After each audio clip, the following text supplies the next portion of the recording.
Bismillahirrahmanirrahim. Ladies and gentlemen, welcome you to Astana and Mikiya with the presentation of lectures from literature. This is Ibrahim Khokhar. Today we will be talking about the introduction of A Tale of Two Cities. A Tale of Two Cities is a wonderful novel written by Charles Dickens, and this novel is considered as one of the finest novels written in historical perspective. A Tale of Two Cities is basically the story of London and Paris. Two cities, London and Paris, are discussed here. The novel begins with wonderful lines that it was one of the best of the times and it was the worst of the times. This talks about the conditions of England and France. Though the novel is written under the perspective and background of French Revolution, one of the major events in human history, the French Revolution in fact had revolutionized the entire world. But you will be surprised to know that Dickens very beautifully out of the ashes of revolution brings out the story of love and sacrifice.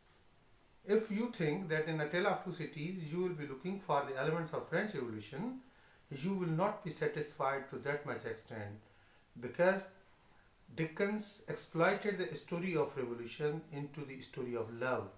And there we find the themes of resurrection, themes of death, and themes of love, themes of sacrifice, and all the themes that are very much dear to Dickens. A Tale of Two Cities depicts us the conditions of England and France, especially the conditions of London and Paris during French Revolution. This is the story of two characters, Charles Darnay and Sidney Cotton. Now there comes a question in mind that who is in fact the hero of these two. It now depends upon the viewers, depends upon the readers to look for the heroic elements and to justify any one of them as a hero.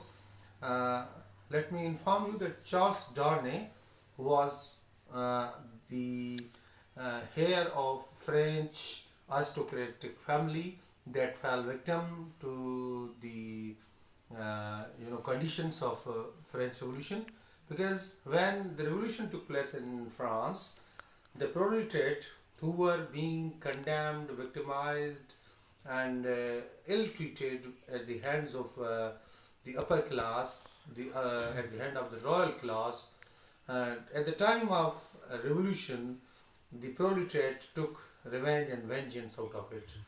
When Bastille prison was opened and when the guillotinization started, every aristocratic member was the victim of that brutal revenge. So Charles Darnay, who is our supposed hero in this novel and who is the husband of a very beautiful lady, Lucy Manet, falls victim to this vengeance.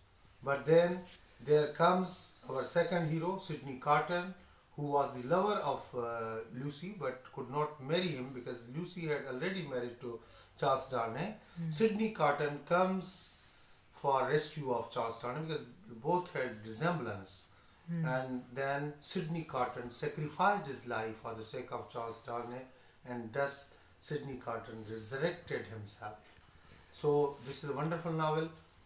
The sources of novel are taken from historical perspective. Before writing this novel, Charles Dickens had worked a lot on the historical elements, and then we all know that Dickens is a master writer. He is one of the finest and best storyteller.